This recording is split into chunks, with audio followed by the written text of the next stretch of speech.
Bienvenidas a otro directito sobre sexualidad.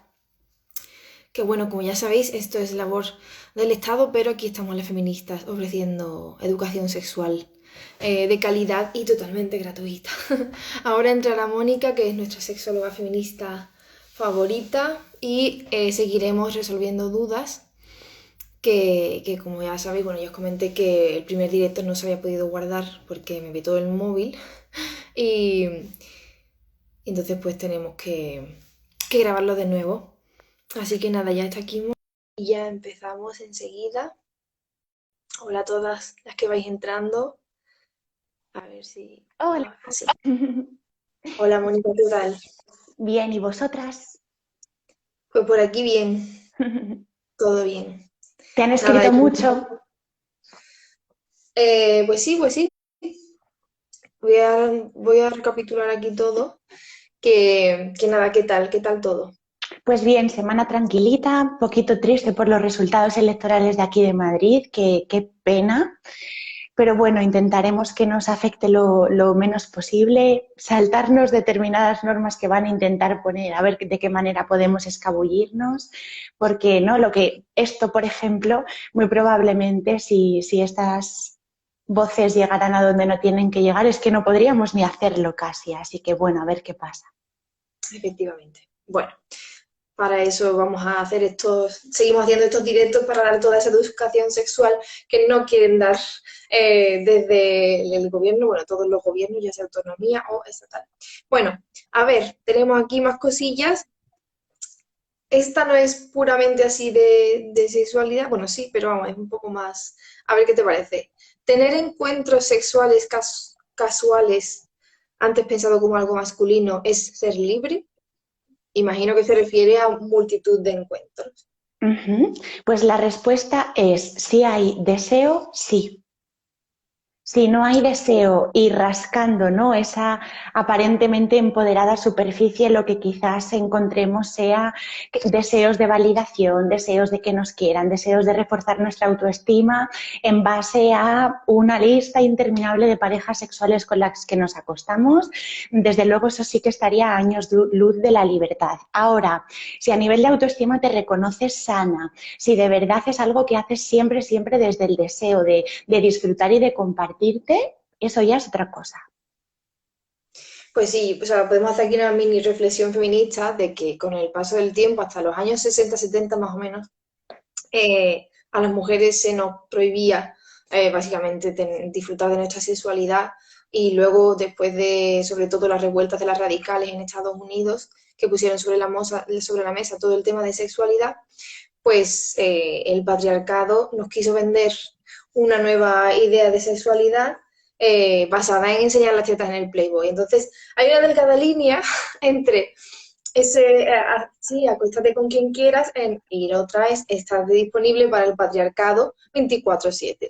Entonces, ahí es donde está la diferencia de vernos cómo estamos a nivel de autoestima, si eso nos afecta muchísimo el rechazo de una persona, pero al final es exponernos a múltiples relaciones que quizás no estamos preparadas para asimilar. Pero Sí. bueno, para esto hay que verse ya otros directos enteros porque el tema da para largo.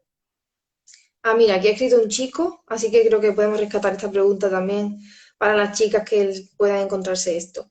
Soy eyaculador precoz y me frustra mucho para conocer a chicas. ¿Cómo afrontarlo? Vale. En primer lugar, yo nunca jamás utilizo la etiqueta diagnóstica porque además está recogido en el manual diagnóstico de los trastornos mentales, ¿no?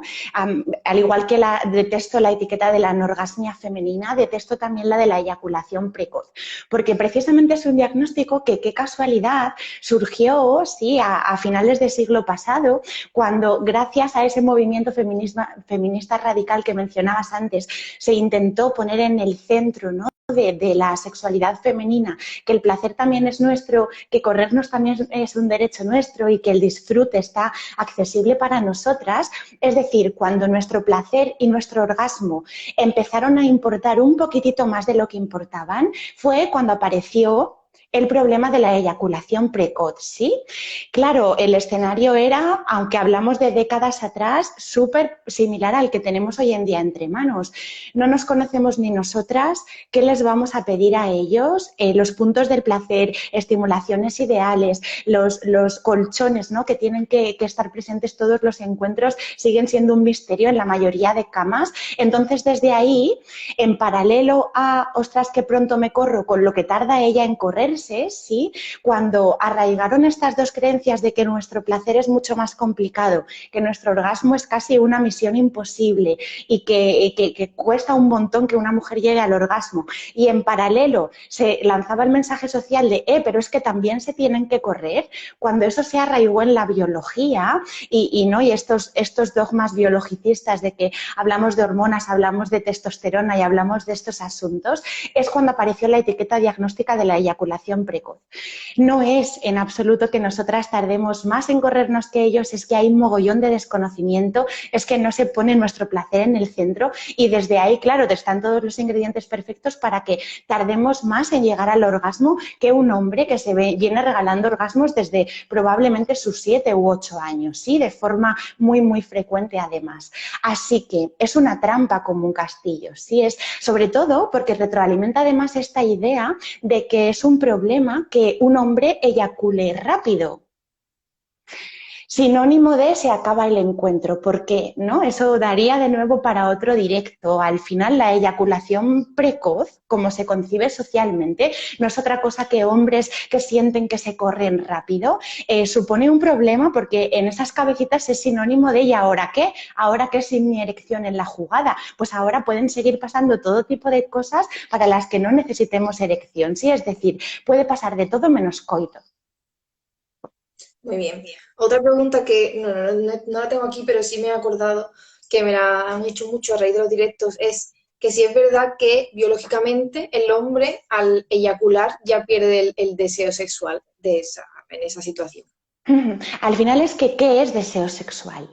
Fíjate, a nivel social se confunde, y son dos cosas totalmente diferentes, se confunden deseo y excitación. Claro que un hombre, pero al igual que nosotras, ¿no? Después del típico orgasmo muy deseado que ha llegado, que nos lo hemos gozado, la excitación corporal, es decir, la respuesta sexual humana, en nuestro caso puede descender, puede desaparecer, pero en el suyo impepinable. Pequeño inciso aquí, todas las mujeres ya sabemos, tenemos capacidad de multiorgasmo, absolutamente todas, y en nuestra biología no va obligatoriamente eso de después del orgasmo hay un descenso en excitación. Podemos seguir aquí arriba sin ningún tipo de problema. En el caso de los cuerpos de los hombres funciona totalmente diferente. Después de su orgasmo aparece lo que se llama desde la sexología el periodo refractario, que no es otra cosa que el almacén testicular de espermatozoides y semen pues tiene que tener ahí un pequeño proceso como de reponer almacén, digámoslo así, y claro que su excitación decae. Ahora bien, deseo. El deseo son ganas, el deseo son ganas de estar contigo, son ganas de seguir pasándonoslo bien, son ganas de seguir besándote, no es tener el pene duro, ¿sí? Eso no es deseo, eso es excitación. Entonces, la excitación, claro que desciende, porque a nivel receptores sensoriales, el cuerpo del hombre ya necesita ahí una pausa y no puede seguir recibiendo placer sexual orgásmico hasta dentro de un ratito, que tampoco hablamos de mucho tiempo. Hay muchas variables ahí en juego, pero 30 minutitos, 40 minutitos, el pene vuelve a tener capacidad para recibir placer sexual, ¿sí? Pero que pierda el deseo quiere decir que entonces lo único que buscaba ahí era un orgasmo, ¿sí? Vale, entonces todas esas historias que cuentan las mujeres, que son bastante, todas esas experiencias de que el chico, su pareja o su pareja sexual, sin especificar el vínculo, una vez que llegan al orgasmo ya se quitan de ahí, o sea, mentalmente desconectan, es más género, es decir, esa educación que el propio sexo, más que biología, ¿no? Entonces, Justo, y fíjate, para que se entienda todavía más claro, más que género, que por supuesto es concretamente egoísmo. vale. al final, Me parece bien la hablamos puntuación. de darnos, hablamos de acariciarnos, hablamos de dar y recibir placer. Y si tú pierdes interés porque tú ya has alcanzado, ¿no? De otra manera me vienes a decir que tú ya has alcanzado lo que venías a buscar aquí y para ti se acaba la jauja, hablamos de egoísmo. Vale, muy bien. A ver, otra preguntita. ¿Puedo usar algún juguete sexual yo sola sin haber tenido relaciones sexuales todavía? Entre paréntesis, penetración. Sí, absolutamente todos, porque el himen no se rompe, que es lo que hay detrás de esa pregunta, no es una pared, no vas a perder tu virginidad, porque la virginidad no existe, la virginidad es un constructo social patriarcal que nos ha mantenido encarceladas en una sexualidad nula a las mujeres y no va a perder nada y va a ganar mucho placer, así que se compre el que más le guste. Sí, efectivamente, la virginidad ha sido como un precinto de garantía para darle más valor a las mujeres en el intercambio patriarcal de padre a futuro marido. Algo así como cuando quieren vender una figurita de Spiderman o de Batman y viene en la caja original con con el sello. Justo Pero te iba como a los decir maridos que se nos siempre hace objetos con el concepto de la virginidad. Al final, de igual manera que me da igual una mesa, ¿no? Yo cuando la compro de primera mano tiene un precio y cuando la pongo en Wallapop impepinablemente tengo que rebajarlo porque se sobreentiende que segunda mano es menos valor y tiene, yo voy a adquirir algo que tiene menos, sí, literal, menos valor. Se sobreentiende en las mujeres lo mismo. Si nadie la ha estrenado, ni usado, ni tocado, tiene mucho más valor que si ya han pasado cosas sobre ese cuerpo. Pasamos a la categoría Wallapop. Vale. A ver, otra cosa. Últimamente hago muchos squirting durante la penetración, pero no llego al orgasmo tal cual. Es que el squirt no es orgasmo. Sí, el squirt, que podamos emanar agua de nuestra vulva, que nos volvamos manantiales gozándonos un encuentro, solo es otra de las cosas que pueden pasar como respuesta al placer, pero no es una respuesta orgásmica, no tiene absolutamente nada que ver. Es solo que agujerito uretral, el agujerito del pipí, está rodeado de una esponjita que cuando estamos disfrutando de cotas elevadísimas del placer, está llegando tanta sangre a la zona pélvica que no cabe literalmente en los vasos sanguíneos y la parte acuosa del plasma, la parte acuosa de la sangre se filtra esa esponjita y cuando la esponjita está llena y yo sigo disfrutando dosis elevadísimas de placer, biología pura y dura, no cabe más, hay que emanar hacia el exterior, ¿sí? Es decir, solo es una acumulación de la parte acuosa de nuestra sangre en la esponjita que rodea nuestra uretra, la mal llamada glándula de Skene, a mí me gusta y también mal llamada próstata femenina, con la muletilla esta de chicas que le meten a las cosas de mujeres. Eso es la esponjita parauretral, es la culpable y también en buenos términos, por supuesto, de esta respuesta sexual que somos capaces de disfrutar, que nos han vetado a nivel de conocimiento. Quiero decir, esto, vamos, es la cosa más antigua del planeta. O sea, hay escritos ancestrales en la India, en culturas budistas, donde esta respuesta sexual está recogida en esos textos con el nombre de amritas, ¿sí? De que las mujeres nos volvíamos manantiales en respuesta al placer, pero bueno, interesó mucho, ¿no? Que no nos conociéramos y no es otra cosa que eso.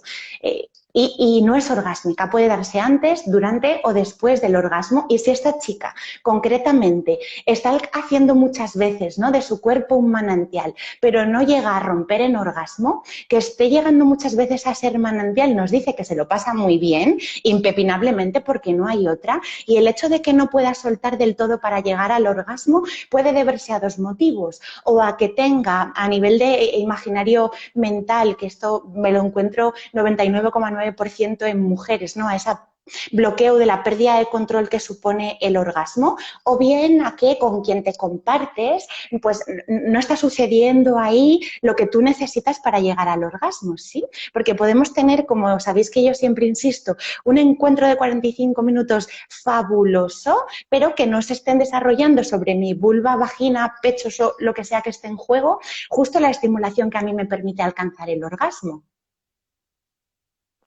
Ok, muy bien. Entonces sabemos que squirt no está relacionado con orgasmo. No. Vale.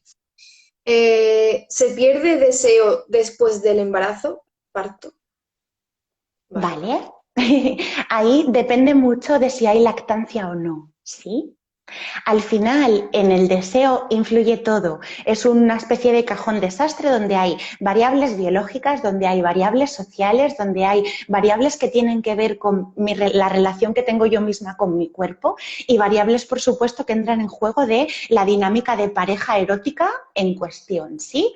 Claro que, por supuestísimo, después de un embarazo, los cuerpos de las mujeres sufren cambios a todos los niveles, tanto anatómicos como, por supuesto, también hormonales y, sobre todo, si hay lactancia, pero no es impepinablemente motivo, o sea, no es impepinablemente causa-consecuencia de que mi deseo se quede por los suelitos un tiempo, porque si las otras tres variables se mantuvieran a flote intactas, pues como explicamos, ¿no?, en otros temas parecidos, como por ejemplo la lubricación, súper relacionado. Después de un embarazo, claro que si hay lactancia perdemos la lubricación que depende del sistema hormonal, haciendo un paralelismo con el tema del deseo, pero si las otras variables que influyen están bien, no tendría por qué. Pero claro, los pospartos a veces duelen, el cuerpo cambia mucho, ¿no? Hay que hacer una reconciliación con una misma cuando los cambios a todos los niveles, mamas, vulva, vagina, sufren muchas modificaciones y es complejo el deseo después de ser mamá, sí. Ok.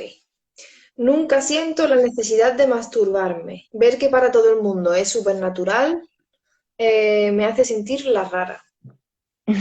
Pues la buena noticia para, supongo, ella es que nunca va a sentir la necesidad de masturbarse porque nadie lo siente como necesidad, solo si hay adicción al sexo, ¿sí? No hablamos de una señal que nuestro cuerpo tenga a nivel biológico para avisarnos de que ya toca hacernos una paja en absoluto, ¿sí? Tenemos señales y alarmas para cosas que nuestro cuerpo necesita, beber agua, comer, descansar, ¿sí? Pero no hay señales para nada que tenga que ver con la sexualidad, porque podemos vivir sin sexualidad como sinónimo de placer sin problema a nivel vital.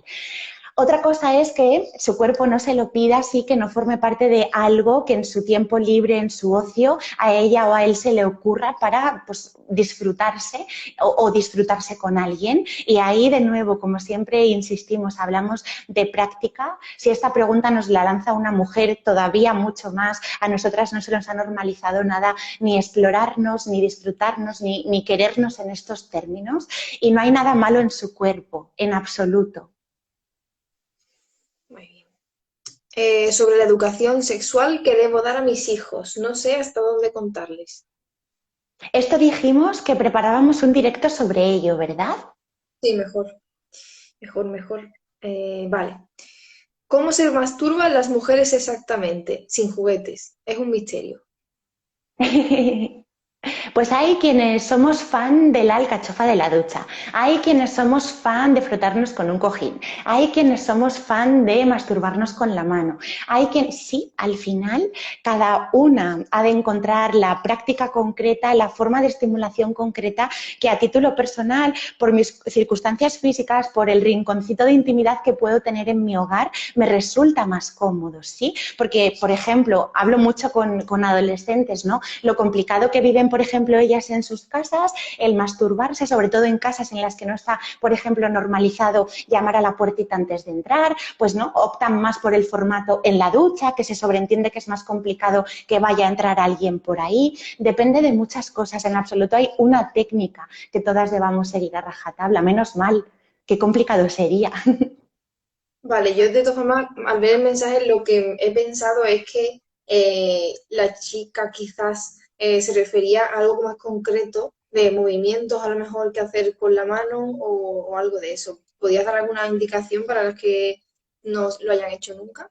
Vale, el primer error que me suelo encontrar a la hora de masturbarnos, incluso en mentes relativamente limpitas de influencia de la pornografía, relativamente limpitas de encuentros sexuales patriarcales, relativamente limpitas de influencias sociales turbias, incluso en esos casos me encuentro la inercia de meter los dedos o meter el juguete, ¿sí? No tenemos que meter nada para disfrutar, ese punto número uno, o sea, realmente nuestro punto de placer más importante, chicas, ya sabéis, es el clítoris.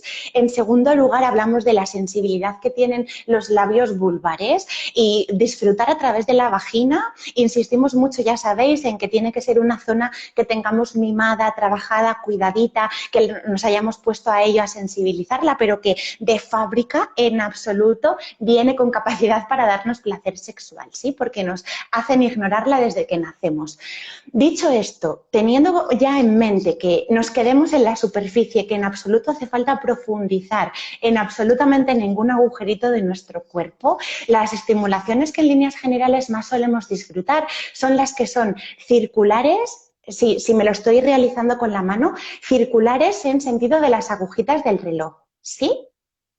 Como si en nuestro reloj hubiera una vulva que viéndola con nuestra cabecita, el 6 quedara a la altura del clítoris, 12 abertura vaginal, ¿sí? Que los movimientos vayan del 6 al 12 hacia abajo y cuidadito al volver, porque a veces la sensibilidad del clítoris hace que ese recorrido de vagina a clítoris de nuevo hacia arriba, de esa sensación de, ay, que esto no me gusta, pero esto como leche se hace, ¿sí?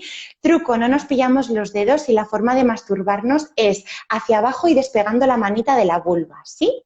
O si nos quedamos en el clítoris, pero de forma circular, siempre por encima del capuchón. Muy bien, muy ilustrado todo. Ok. Eh, eh, vale. Sexualidad entre mayores de 60. Vale, pues fantástica y puede ser tan plena o tan chapucera como a los 20, porque ya sabéis, aquí dependen muchísimas variables, ¿no? Pero como justo hablábamos hace un poquito con el tema de después de ser mamá, cuando se nos retira la menstruación, por centrarnos en las mujeres, que sin duda somos las que a esas edades a nivel hormonal sufrimos los cambios de que se nos retira el ciclo menstrual, la única fuente biológica, por así decirlo, de lubricación barra placer barra deseo que sufrimos es en todo caso la que por supuesto depende de las hormonas, ¿sí? Ya no va a haber esa orquesta del ciclo menstrual que nos tiene un par de semanas más con más fuegote en el cuerpo, otro par de semanitas más en reposo. Esa vía, claro que nos va a tocar prescindir de ella, pero por suerte no es la única en absoluto. Si solamente tuviera como objetivo la sexualidad ser mamás, de hecho, ¿qué sentido tendría, ¿no? Que tuviéramos deseo, ganas, que estuviéramos enamoradas incluso en las semanas que no es la de la ovulación, ¿sí? Así que bien cuidadito todo lo demás, pues una sexualidad tan plena como, insisto, pueda tener alguien de 25. Muy bien. Ano masculino. Bueno, el ano masculino y femenino, chicas, es el mismo. ¿Hasta dónde y cómo llegar? Vale, ano masculino, ¿hasta dónde y cómo llegar? Entiendo de penetrar cosas, ¿no? Pues hasta donde tu sensibilidad te dé placer. Extrapolándolo a absolutamente cualquier pregunta relacionada por el estilo, ¿sí? ¿Cuánto penetrar? Pero fíjate qué curioso que esta pregunta nos salta con el tema vaginal, ¿eh? ¿Hasta dónde penetras la vagina? Pero bueno, entiendo por dónde van los tiros. El ano no tiene un tope, como sí que nos encontramos en la cavidad vaginal, ¿no? Que el cérvix hace de tope, el cul-de-sac que se le llama. Es verdad que el recto no, porque el recto ya sabéis que biológicamente está pensado para que salgan cosas del cuerpo y no para que entren, ¿no? Pero como siempre insistimos, es verdad que es una zona que sensibilizada y erotizada puede ser fuente de placer cuando hay mimo, cuidadito, amor y la persona que tiene el culo en cuestión marca absolutamente todo lo que está orquestándose ahí, ¿sí? Así que es que en cuanto a profundidad o grosor del tipo de objeto, pene o cuántos dedos introducir, depende enteramente de tu placer, es el que tiene que darte estas respuestas. Muy bien. ¿Por qué después de un rato me aburre tener sexo? Porque no está pasando lo que tú quieres que pase. Incluso aunque lo que esté pasando de entrada, incluso aunque lo que esté pasando lo hayas elegido tú. Es decir, que a mí, imagínate, empezamos a acostarnos a la 1, son la 1:20, pero yo a la 1 resulta que tenía un montón de ganas de que me comieras el coño y te lo he pedido del tirón desde el principio y te has puesto ahí, ¿no? no me tiene que apetecer todo el tiempo hasta que el encuentro termine, faltaría más. Es que el primer favor número uno que tenemos que hacernos en la cama es ir escuchando al cuerpo. Hay prácticas que saturan, bien por la velocidad, por la intensidad, porque se me ha saturado la sensibilidad sensorial en esa zona, entonces ahora el cuerpo me pide a lo mejor que me chupes las tetas o ahora el cuerpo me pide a lo mejor practicarte algo yo a ti. No porque a la una me apeteciera algo, significa que si hay 20 ya no me apetece. ¿Qué leches está pasando? ¿Qué estamos haciendo mal? Nada, solo tu cuerpo te está pidiendo un cambio y estos cambios es fundamental escucharlos porque si no pasa eso, ¿no? Que nos vemos aguantando prácticas montones de rato, que estamos ahí viendo la vida pasar sin disfrute alguno, encima nuestra pareja sexual muy probablemente pensándose que nos lo estamos gozando cuando nada más lejos de la realidad. Hay las dos personas perdiendo el tiempo. Así que atención constante al cuerpo, que es el que nos va diciendo hacia dónde dirigir la estimulación. Vale, muy en esa línea hay una aquí que dice, disfruto mucho con mi pareja con todo lo que me hace, pero a veces tardo en llegar al orgasmo y cada vez me voy bloqueando más. Entiendo que se raya porque no llega y... Sí, a nosotras es que encima, misma respuesta anterior para el tema dejo de disfrutar, pero concretamente por hacer un pequeño apunte con lo del tema del orgasmo, a nosotras encima se nos pone la piedra gigante en las espaldas de que nuestro orgasmo es el regalo que tenemos que hacer a nuestra pareja sexual en cuestión a modo de te apruebo. ¿No? Algo así como, muy bien, lo has hecho muy bien, mira qué orgasmo acabo de tener, ¿no? Y si no hay orgasmo, aparece en esa culpa porque pobrecito, pobrecita que se va a quedar todo rayado. Madre mía, mira, uno de los motivos principales por los que, por ejemplo, las mujeres fingimos tantos orgasmos, por no generar esa sensación agridulce que por desgracia y de forma súper injusta se genera cuando, imagínate, yo no quiero o no puedo o me he enfriado durante el encuentro y ya no quiero orgasmos, ¿sí? Pero se nos obliga de alguna manera a vivenciarlo o a hacer que lo vivenciamos para que todo quede en orden, ¿sí? Pues sí. ¿Qué tan seguro es el coito interrumpido en cuanto al embarazo? Pues cero patatero. Absolutamente nada de interrumpido es seguro, porque ya sabéis que el canal uretral de los hombres puede contener espermatozoides de la última eyaculación. En función de cuánto tiempo haya pasado, pueden estar vivitos y coleando ahí, ¿sí? ¿Y para qué nos vamos a arriesgar? Y es que además siempre insisto, ¿no? Sobre todo en lo que respecta a nosotras, que además somos las que tenemos el papelón en caso de que todo lo interrumpido falle. Nosotras es que a nivel vaginal no notamos ni ápice de diferencia si hay o no condón en el pene de los hombres, pero ni Vale, esto ápice. es algo que me gustaría destacar porque es que muchas chicas lo dicen en plan bueno, que el chico no siente igual, ¿no? La típica excusa por excelencia de que no se siente igual. Por favor, ¿puedes repetirlo alto y claro para que quede como el agua? Total, no hay ni ápice de diferencia. La única diferencia reside en el morbo que da todo, por desgracia, lo que se practica a pelo, como se suele decir, ¿sí? Pero en cuanto a placer, si es que hablamos de milímetros, o sea, hablamos de milímetros de capitas, ¿sí? No hablamos de más. Es una mentira como un castillo. A mí me encantan, por ejemplo, estos vídeos, ¿no? De gente poniéndose el condón en la cabeza o metiendo el pie en el condón. Y hablamos de seguridad, y hablamos de prevenir embarazos, y hablamos de prevenir infecciones. No me parece tontería y de verdad cuidaros todo lo que podáis, porque es que pasa lo mismo, aunque con un poquito menos de morbo quizá, con un poquito menos de ese punto guarro que a veces mola a la gente meter a los encuentros, pero los riesgos son muy altos. Sí, la verdad es que ningún polvo increíble va a compensar una ETS o un embarazo no deseado. Exacto. Vale. Eh, eh, eh,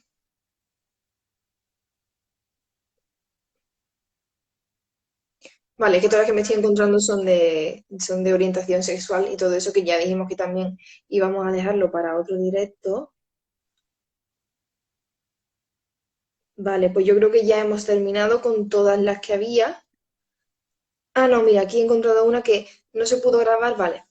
peligro de las ITS por contacto mano genital de uno y luego mano genital del otro. ¿Hay peligro? Esta Sí. creo que la hablamos del primer directo, pero no se quedó guardada y es muy, muy importante.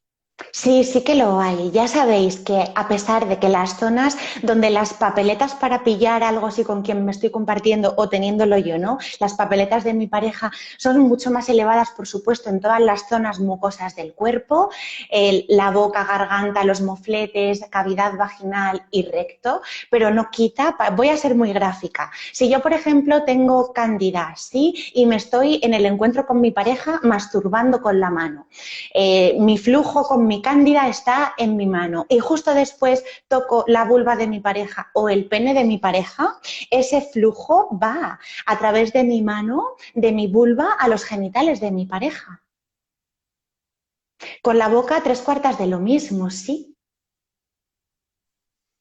Bueno, eso es que puede funcionar como cualquier otra enfermedad, igual que no sea por Sí. contacto sexual, ¿no? Sino por el COVID, por ejemplo, que no solo se contrae porque tú te beses con alguien, vale, ok. Claro, y Pues, por pequeño apunte, ¿no? Que ya sabéis que me gusta mucho que la gente no se asuste con estos asuntos. De igual manera que yo cada vez que salgo a la calle ahora a comprar al súper o me voy a tomar unas cañas el fin de semana a una terraza, tengo que contar con la posibilidad de que no voy a estar 100% segura de COVID como me encuentro en mi casa sin relacionarme con nadie, con quien no convivo. De igual manera con las infecciones, ¿vale? El hecho de compartirnos con otras personas lleva siempre implícito ese riesgo, ¿sí? Porque es imposible, a no ser que nos plastificáramos en diferentes barreras de látex, es muy complicado garantizarnos una seguridad 100%, ¿sí? Porque hablamos de besos, de caricias, de piel con piel todo el rato, de abrazos y de un montón de superficie corporal. Sabéis que el uso de métodos de barrera, preservativo masculino, preservativo femenino, la eficacia roza casi el 100%, pero es cierto que ahí hay un pequeño porcentaje que ni nos tiene que emparanoiar ni nos tiene que asustar, es simplemente vivir, sí, corremos riesgos todo el rato a todos los niveles y lo único que podemos hacer es minimizar la probabilidad. claro, efectivamente, o sea, en nuestra mano está usar eh, métodos de barrera, como has dicho, pero el resto ya es, pues no sé, Sentido común, claro. es un riesgo de tener vida sexual, pero no tenemos, cuando nos pase, no tenemos que pensar que somos X o Y, no nada de un zorro irresponsable, como se suele pensar, y se carga con ese estigma. Así que nada, hacer lo que está en nuestra mano, que es ser responsables cuando tengamos encuentros sexuales, pero siempre hay un riesgo. Bueno, pues ya todas las que podemos responder, porque vamos a dejarnos tema preferencia sexual y tema educación, como hablar a menores para otros dos directos, así ¿Vale? que ya estaría todo. Pero aún así, como siempre, chicas, ya sabéis que podéis preguntarnos lo que sea, que podemos incluirlo en próximos directos, aunque no sea de esa temática. Así que nada, lo damos por finalizado hoy y ya nos vemos la semanita que viene. Sí, y me gustaría terminar simplemente insistiendo a todas las mujeres que se acuestan con hombres que nos estén viendo, porque me ha dejado ahí la mosquita detrás de la oreja, que nunca, jamás se fíen del yo controlo. Vale, a ningún nivel, literalmente a ningún nivel. Los riesgos que corre nuestro cuerpo son muy elevados a todos los niveles, insisto, porque incluso aunque controlaran muchísimo, la única garantía en todo caso sería que me evito un embarazo, pero vete tú a saber el resto de riesgos, ¿sí? Siempre condón, que se disfruta igual, que nos han vendido la pamplina del menor disfrute, del menor placer de forma súper injusta para, pues eso, ¿no? Para disponer también de ese trocito de nuestros cuerpos sin ningún tipo de protección, porque al final, como se suele decir, el muerto es para nosotras, pero lo que tenemos que hacer por nosotras mismas es precisamente cuidarnos todo lo que podamos. Pues sí, porque hay veces que puede ser una ETS muy light o puede ser un embarazo, o sea, no, no podemos jugárnosla, o sea, en ningún caso nos va a compensar. Así que bueno, nos vemos la semana que viene, chicas. Un Un besazo a besito todas y a todos. gigante. A ti Hasta también, luego. María.